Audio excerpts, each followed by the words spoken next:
Inevitably, perhaps he faced that question: is the South African economy in crisis? Tell us a bit more about what the President said.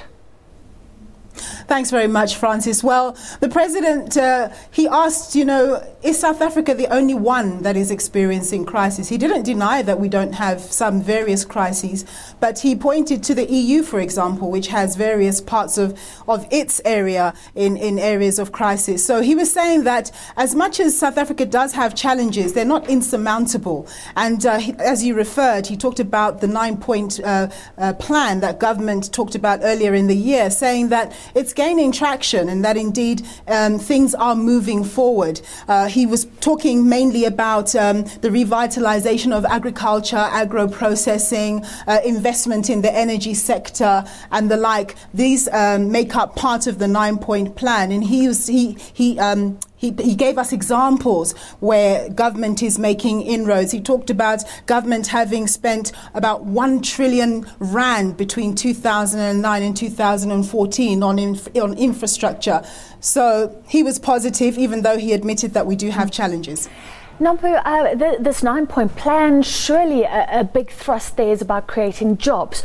But this year we've seen huge announcements regarding retrenchments. According to some, what we're seeing right now is a bloodbath.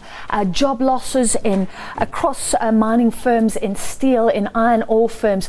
Surely he had to address that, I guess. Yes, no, he did make a point of dealing with that issue, and he referred to the Minister of Department of Minerals Resources, Mwako Ramatlhodi, actually intervening last week on the 5th of August, speaking to stakeholders in the mining sector about how do we best limit the jobs carnage that seems to be on the cards. How can we go about doing things differently and not, using the retrenchment card as the first option? So that's one area. He also referred to the steel sector, saying that he was concerned about potential job losses in there. We also spoke to the land minister, Mr. Nkwinti, who said when it comes to the issue of imposing tariffs on steel imports from China, for example, he said that it was very important from a South African perspective that we be careful about the kind of tariffs we impose on a country like China, because we do have very close trade relations with them, and we need to ensure that we don't do things whereby they might decide to retaliate and therefore put us on the back foot from a trade perspective. So it's not just an easy thing of, oh, they're Chinese imports being dumped into the country, let's deal with it. You have to look at the wider picture. That's what he was telling us anyway. All right, and maybe we've learned from what happened with America and poultry imports.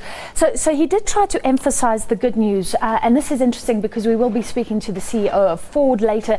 They're expanding in Nigeria, but that was one of the sectors that he said actually isn't doing too badly in South Africa. Yes, absolutely. He was saying that government's industrial policy, particularly in relation to the automotive sector, has paid great dividends. He talked about Mercedes-Benz investing 3 billion rand recently, Ford investing 4 billion rand, Unilever, not necessarily in the auto sector, but investing, 200+ million rand into the economy. So he's saying that definitely government incentives are helping investment in the automotive sector, creating jobs. He gave us a statistic about in the year 1995, only 11,000 car units were being exported, but by 2014, 270,000 were being exported. So there's clear evidence there that government intervention has helped.